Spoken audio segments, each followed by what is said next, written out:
imbéciles ne changent pas. J'insiste, je persiste et je suis. Salut, chers amis qui suivez 5 sur 5 médias. Moi, c'est votre ami Marc Lushimba dans mon programme Franc-Parler. Tout change, tout évolue, mais seuls les imbéciles ne changent pas. Ça, c'est la parole d'Alpha Blondy. Et je dis ceci en relation avec ce qui s'est passé aujourd'hui au Congo démocratique et spécialement dans la capitale, la ville de Kinshasa. Il y a eu un mot d'ordre qui a été donné par la dynamique de l'opposition, qu'il fallait qu'il y ait ville morte, en mémoire donc des Congolais qui sont tombés pour le combat de la démocratie au pays depuis le temps où la conférence nationale souveraine était ouverte jusqu'à nos jours. Et ce mot d'ordre aussi était une sorte de test que l'opposition a tenté pour montrer si la majorité du peuple congolais peut suivre ce mot d'ordre et ce qui leur donnerait un peu de la force et qui prouverait sur terrain qu'ils sont écoutés par la population. Je sais qu'il y aura trop de versions, chacun dira ce qu'il voudra, mais la réalité, avec les images à l'appui, les vidéos, c'est que dans la majorité, le mot d'ordre a été suivi.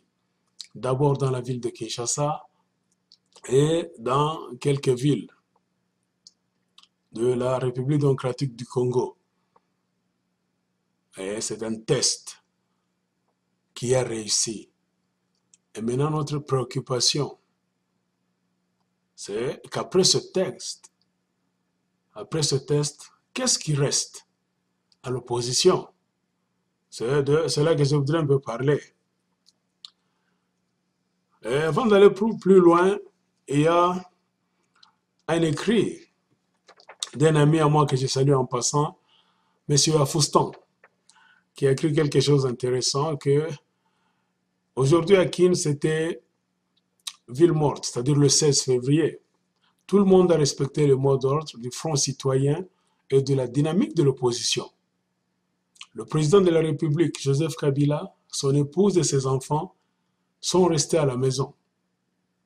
Les ministres ont abandonné le somptueux immeuble intelligent, l'hôtel du gouvernement, et leurs enfants ne sont pas allés à l'école. Les militants de la majorité présidentielle ont refusé de marcher comme initialement prévu pour respecter la ville morte. Les élèves et les étudiants ne sont pas allés à l'école. Les commerçants n'ont pas ouvert leurs magasins. Les marchands ont déserté les marchés. Les bus Transco n'ont pas eu de clients. Et il a conclu, voilà pourquoi nous disons grand merci à tout le peuple congolais et à tous les membres du gouvernement qui ont compris la volonté du peuple en adhérant massivement au mouvement Ville morte. Oui, comme je l'ai dit, je sais que un membre du PPRD, un fanatique de la majorité présidentielle, aura son langage à lui propre pour justifier qu'il y avait ceci, qu'il n'y avait pas cela, c'est-à-dire pour dénigrer la ville morte. Mais en majorité, même si vous suivez les médias internationaux, qui ne sont même pas les médias des Congolais, la majorité ont dit que la ville morte a réussi. Et maintenant, mon problème, c'est que cette réussite ne doit pas rester donc lettre morte. Il faut qu'il y ait un après réussite.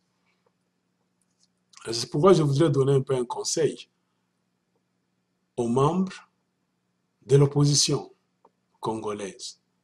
Il faudrait en tout cas qu'ils profitent du moment où ils ont testé le terrain, ils ont vu que le peuple congolais a compris que c'est le moment maintenant de passer vers des choses sérieuses. Et passer vers les choses sérieuses, pour moi, c'est quoi?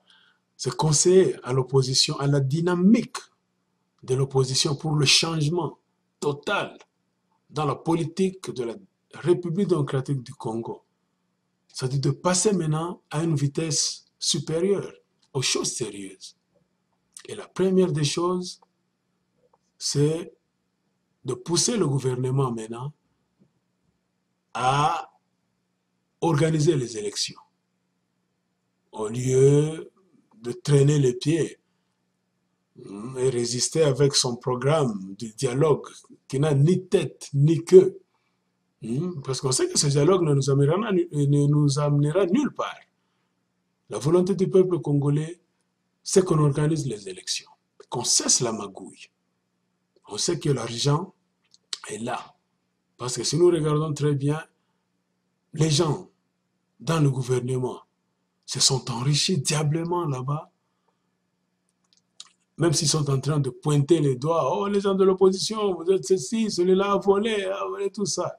Oh, vous étiez au poste tel, vous avez fait ceci. Oui, on comprend tout ça. C'est un jeu politique. Si un homme qui était chez vous d'abord, c'est-à-dire dans la majorité présidentielle ou dans le PPRD, qui avait un poste dans le gouvernement, et après avoir quitté donc ce poste-là, soit délibérément, sous forme de démission, soit que vous avez vu qu'il ne convenait plus à ce poste-là et que vous l'avez mis dehors. Et je sais que beaucoup de choses se sont passées et c'était maintenant le moment où ceux qui sont au gouvernement, dans le gouvernement ont commencé à critiquer les opposants. Moi, je peux dire tout simplement que pendant tout ce temps, quand ils étaient avec vous, quand ils travaillaient avec vous, vous ne les critiquiez pas.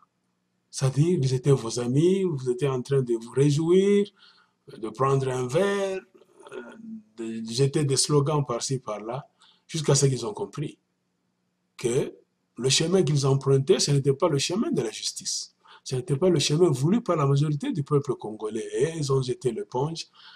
Alors, même si vous critiquez comment, s'il faut juger ces gens-là, parce qu'il y a des slogans aujourd'hui, oh, ce sont des voleurs, celui-là a volé des millions, celui-là a fait ceci. Mais le grand problème, c'est que s'ils ont volé, vous n'avez rien dit quand ils étaient avec vous dans votre groupe. C'est après avoir sorti de votre groupe. C'est-à-dire que vous commencez maintenant à nous dire tous ces discours-là. C'est-à-dire que vous êtes aussi complices quelque part. Et s'il faut juger les gens de l'opposition, nous allons demander, nous le peuple congolais, que vous soyez jugés vous tous. Que chacun présente sa richesse, sa source de business s'il en a, et ce qu'il faisait, ce qu'il est en train de faire pour le moment, et où est-ce qu'il a trouvé ses millions. C'est ça.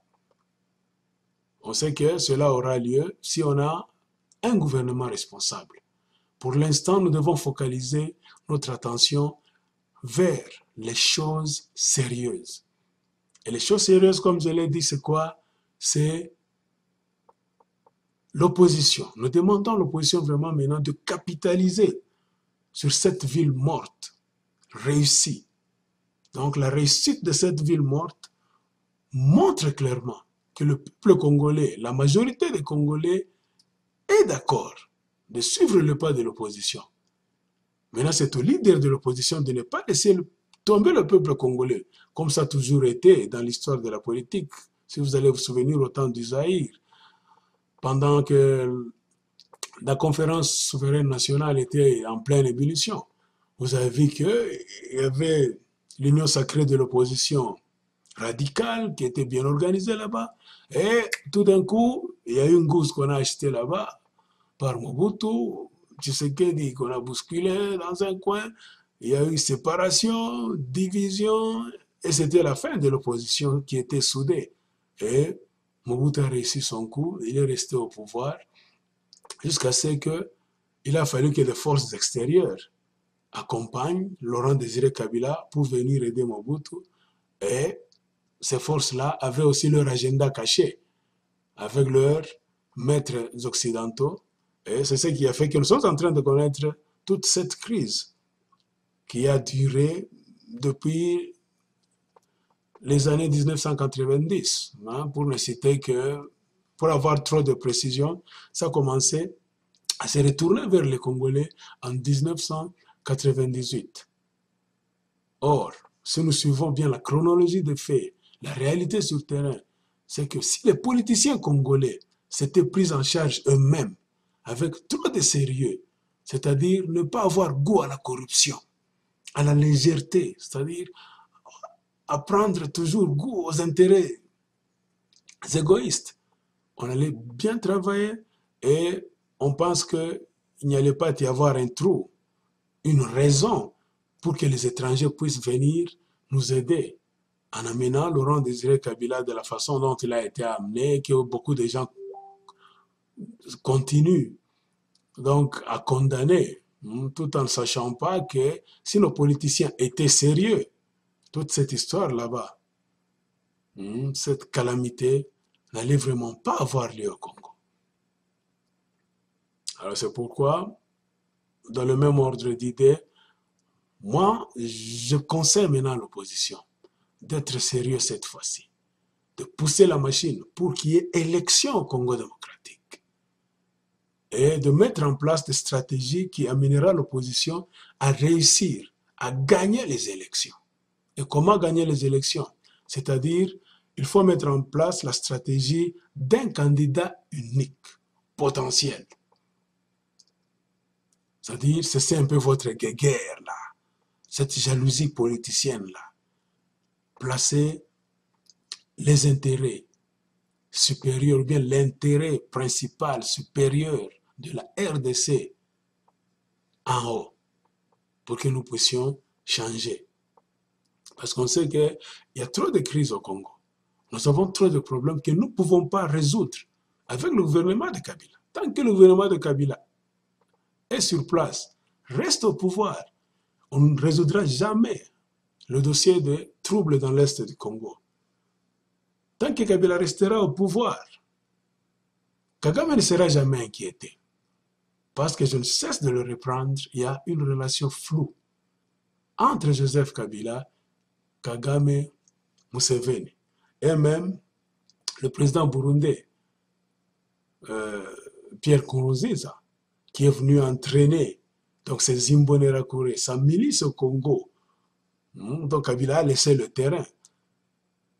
C'est-à-dire, si Kabila ne part pas, les troubles ne finiront pas au Congo. Pourquoi? Parce que nous n'aurons pas affaire à un seul ennemi, qui est le gouvernement de mafia qui est en place au Congo aujourd'hui. On aura affaire avec leurs alliés qui vont commencer à s'infiltrer au Congo, nous troubler là-bas, tuer les Congolais encore pour nous affaiblir davantage, nous faire taire et les laisser au pouvoir pendant un temps plus long, selon leurs désirs.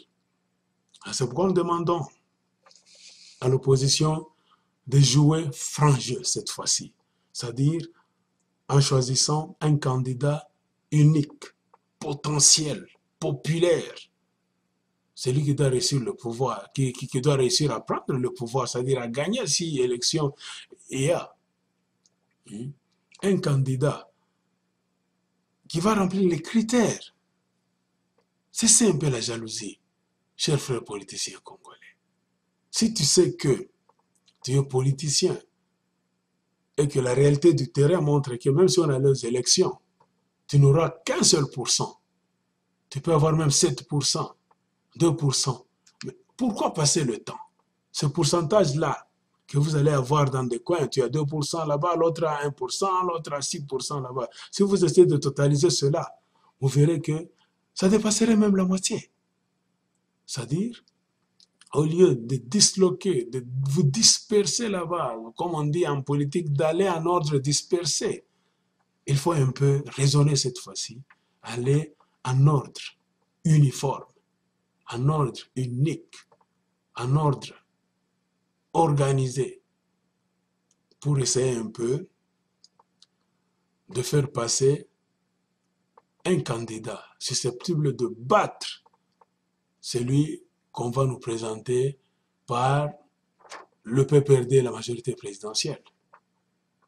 Puisque même si vous allez en désordre, la vérité c'est que il n'y aura jamais 2, 3, 4 présidents au même moment. Il n'y aura qu'un seul président qui sera le futur président de la République démocratique du Congo. Ce que je voulais vous dire, et nous demandons à nos amis du PPRD de cesser un peu de divaguer, d'utiliser leur tête, car on sait que les Congolais maintenant, vous devenez malades. Membres du PPRD, de la majorité présidentielle, la plupart d'entre vous, on commence à voir que vous commencez à divaguer. Ça, c'est la rage, la folie ou quoi? Même ceux qui ont étudié, qui se disent qu'ils sont des docteurs, qui sont des ingénieurs. Quand vous regardez maintenant les commentaires qu'ils font sur les médias sociaux, ça montre qu'il y a une sorte de crise dans le chef des soi-disant intellectuels congolais qui supportent la mafia au pouvoir. Placez-vous du côté du peuple congolais. Et ici, je lance un message à Papi Tamba. Je lance un message à Papi. Je sais, bon, quand je vois sur Facebook, il y a un compte là-bas, Papi Tamba, la photo de Joseph Kabila en compagnie, je ne sais pas, de quelques personnes là-bas. De la façon dont moi je vois Papi Tamba parler sur à la télévision nationale, au Congo, et des choses qu'il écrit, je doute vraiment de cette relation qui existe entre le Papi Tamba que moi je vois à la télévision et celui qui écrit sur Facebook. Vraiment, monsieur Papi Tamba, si le compte Facebook t'appartient, vraiment, je te le déclare, tu es descendu trop bas. Il est temps vraiment de changer, mon frère. Car dans beaucoup de tes déclarations, tu condamnes les Mobutistes. Tu condamnes les gens qui ont travaillé avec Mobutu, c'est-à-dire dans la Deuxième République. Tu condamnes Ngwanda comme ce n'est pas possible. Alors, les choses que tu es en train de faire, moi personnellement, je sais que tu travailles avec l'ANER. C'est-à-dire, tu es en relation étroite avec les services secrets, l'intelligence du gouvernement de Kabila. Pour preuve, tu te souviens, il y a quelques, je ne sais pas, 2 ans, quand Roger Lumbala faisait un peu de bêtises aussi dans l'Est là-bas, il a même sauté la frontière, il est allé au Burundi, c'est pas Rwanda, on l'a arrêté, libéré quelque part là-bas, il s'est retrouvé en France là. Je t'avais suivi. Sur Soumelmil. Tu parlais de Roger Lumbala, tu donnais même des numéros de téléphone et les SMS que Roger Lumbala échangeait. Tu étais parmi les premières personnes, si pas la toute première personne, à divulguer le secret gouvernemental que Roger Lumbala a envoyé des SMS venant non pas de la République démocratique du Congo, mais du Burundi et du Rwanda. Il a même passé nuit dans un hôtel. Et tout ça, tu as parlé des choses là-bas. Ça montrait clairement que tu travailles la main dans la main avec l'ANR. Et dernièrement, tu as parlé de Moïse Katumbi. Oh, Moïse Katumbi a changé des SMS avec Félix. Tu sais qu'ils se sont dit ceci, cela. Donc tu prétends, pas même prétendre, tu déclares que tu connais tout. Ça montre que tu ne peux pas nous dire que tu connais toutes ces histoires là-bas par hasard. La vérité, c'est que tu travailles avec l'ANER. Puisque dans le gouvernement de Kabila, tu n'as pas de place officielle. Alors, le rôle que tu es en train de jouer, moi je pense que c'est le même rôle qu'Honoré Ngwanda était en train de jouer au temps de Mobutu. Quand ils avaient leur, je ne sais pas, BCRS, les services secrets là-bas, poursuivre les gens, les filer dans leur vie privée, les arrêter, les torturer, les accuser, tout ça. C'est le rôle maintenant que tu es en train de jouer. Alors, je ne sais pas comment tu vas condamner aujourd'hui l'opposition congolaise. Tu vas condamner les gens qui ont travaillé dans la Deuxième République avec le dictateur Mobutu. Il est grand temps, chers politiciens congolais, chers intellectuels qui supportez Kabila, parce que vous avez des intérêts personnels que vous êtes en train de tirer, il est temps que vous puissiez vraiment revenir à la raison. Car le peuple congolais ne vous laissera pas cette fois-ci. Nous le déclarons et je le déclare aussi. Car notre défaut, nous, peuple congolais, c'est d'être sans foutiste, comme on dit. C'est-à-dire, quand les gens qui sont au pouvoir sont en train de faire des bêtises là-bas, nous avons tendance à faire semblant. Ah, Makamba politique, ces gens-là, ces gens. Non. Cette fois-ci, il y a un élan populaire. C'est-à-dire ceux qui vont chercher à prendre le pouvoir, à rester au pouvoir illégalement, sans respecter l'article 64. Nous allons appliquer cet article-là. C'est-à-dire, nous allons vous combattre. Nous tous. Ceux qui sont au Congo et ceux qui sont dans la diaspora. Nous allons vous combattre chacun dans notre coin. Nous allons faire à ce que vous n'aurez pas de liberté. Nous allons vous tracasser au pays et en dehors du pays, jusqu'à ce que vous allez fuir. Si vous fuyez le Congo, ceux qui sont à l'extérieur, on va vous récupérer. Ici, je demande à la population quinoise, les gens de Kinshasa, c'est vous qui êtes dans la capitale. C'est là où se trouvent les sièges au pluriel des institutions du pouvoir de la République démocratique du Congo. C'est un peu la distraction. Oh, Werason, Jibin Piana, oh, Kofi a dit ceci, et il s'est habillé comme ça. Non. Levez-vous. Car tous les yeux dans les provinces de la République démocratique du Congo sont braqués sur vous. C'est vous la capitale. Les politiciens sont avec vous, à vos pieds. Donc, le mouvement doit commencer avec vous d'abord, pour qu'il soit bien compris et récupéré par les gens des provinces. Comme ça, la population congolaise va traquer ses ennemis, ceux qui veulent rester au pouvoir. Et comme je l'ai dit, nous n'allons pas laisser cette histoire comme ça. Cette fois-ci, nous sommes décidés, nous tous, à nous lancer. Ce n'est pas un secret.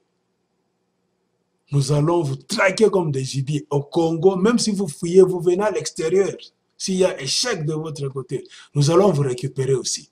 Vous ne serez jamais en paix, en sécurité sur la surface de la terre. Car trop, c'est trop. Nous devons changer les choses, bouger les choses dans la République démocratique du Congo. Vous allez nous dire, comme c'est votre langage, et puis vous allez banda, vous êtes à l'extérieur là-bas, si vous voyez que vous voulez vous battre, revenez au Congo. Ça, c'est votre formule. Quand on fait la politique, il y a plusieurs formules. Vous n'allez pas me dire que Joseph Kabila, quand il est président au Congo, il était né et il a grandi à Kinshasa. Il est venu de l'extérieur. Il vous a rencontré, vous, avec votre grande gueule là-bas, qui était né, grandi, étudié à Kinshasa. Vous étiez là. Donc comment est-ce qu'il est venu de l'extérieur et il est devenu le président? C'est-à-dire, c'est un peu de nous bourrer les oreilles avec votre formule là, de Ebozongaramboka, si vous voulez faire l'opposition. Non. Le combat pour la libération d'un pays, spécialement pour le Congo démocratique, ne peut pas se faire en un seul endroit. Si tous les Congolais sont au pays, on ne saura pas ce qui se passe à l'extérieur. Et si tous les Congolais combattants sont à l'extérieur, on ne saura vraiment pas aussi ce qui se passe réellement au pays. Ceux qui combattent pour la liberté doivent être à l'intérieur et à l'extérieur. Et chacun doit jouer son rôle là où il est. Oh, la solution du Congo ne viendra ni de l'Orient ni de l'Occident. Ce ne sont pas les Occidentaux. Kabila fait ce discours-là. Vous pensez que le peuple congolais est fou. Kabila était là. Est au pouvoir aujourd'hui, je veux dire. Ce n'est pas par la force des Occidentaux. Ce n'est pas grâce aux Occidentaux. Est-ce que lui-même, Kabila, pouvait parvenir à venir d'où il est venu avec Laurent Désiré Kabila pour arriver à Kinshasa? L'arsenal qu'on leur a donné là-bas, quand ils étaient venus avec les Ougandais, les Rwandais, Kabila n'avait rien. Joseph Kabila, c'était un tout petit garçon là-bas, il n'avait rien. Il n'y avait aucun plan, aucun calcul, pas d'argent. C'est-à-dire, c'est toujours l'Occident, la main de l'Occident qui est là. Alors, quand vous prenez le pouvoir, vous commencez à dire d'autres discours là-bas, nous vous disons que c'est la folie. Le monde d'aujourd'hui est tracé de manière que vous ne pouvez jamais travailler seul. Vous ne pouvez jamais vous prévaloir que c'est nous, seuls, qui devons faire ceci. Vous allez réussir seul. Non. La façon dont nos ancêtres ont embrassé la politique de main des colons, ça fait que le colon a toujours une main dans ce qui s'est fait en Afrique, ou bien dans des terres qu'on a colonisées. Mais cela ne peut pas nous empêcher de raisonner aussi et de faire en sorte qu'une fois nous sommes au pouvoir, de construire aussi. Tu ne peux pas me dire que les Américains vont t'empêcher de construire le pays.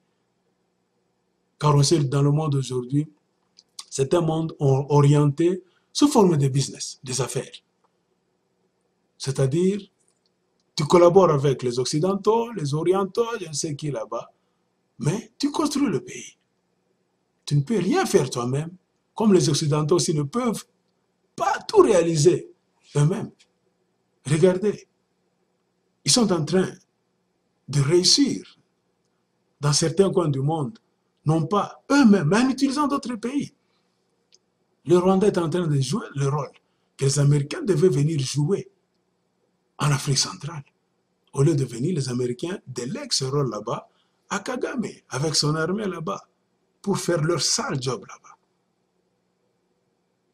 Vous avez vu, au Moyen-Orient, c'est devenu un foyer élargi de troubles. La politique d'Obama d'aujourd'hui, c'est de ne plus envoyer les militaires américains là-bas. C'est-à-dire qu'il faut chercher des partenaires en Irak, en Iran et dans les pays arabes là-bas pour faire le job que les Américains devaient parachuter aller faire là-bas. Et dire nous n'allons pas y aller. Ce sont les Arabes eux-mêmes, les Arabes pro-occidentaux, qui doivent nous aider à faire ce job là-bas contre les Arabes anti-occidentaux. C'est-à-dire le monde est en train d'évoluer d'une autre manière. En tant que politicien, vous devez comprendre.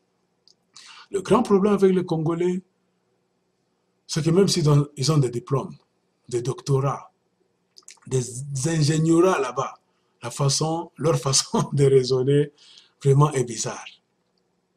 C'est simple vos histoires là-bas. Montrez-nous que ce n'est pas le doctorat, ce n'est pas le diplôme, ce n'est pas la licence qui font l'homme. Mais c'est l'homme qui fait la licence. C'est l'homme qui défend sa licence. Défendez vos doctorats.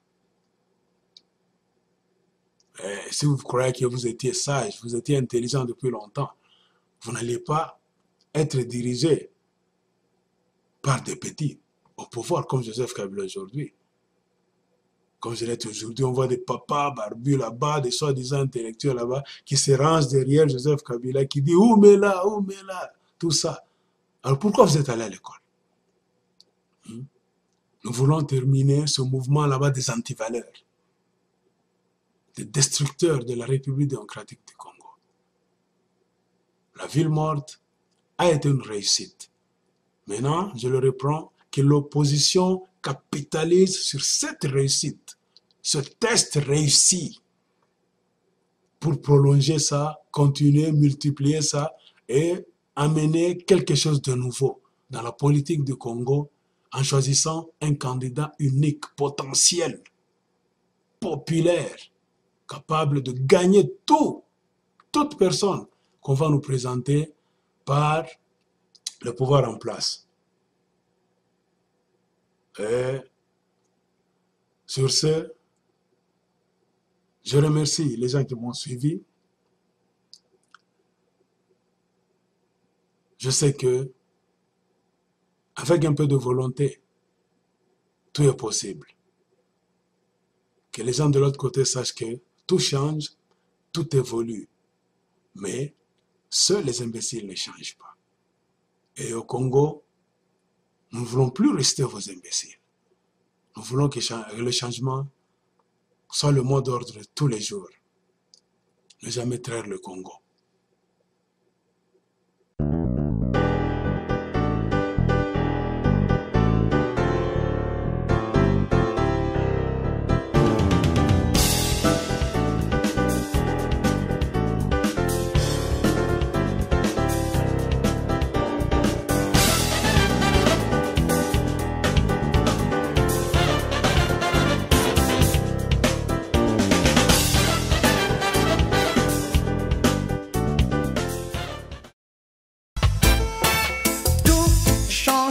Tout évolue, seuls les imbéciles ne changent pas.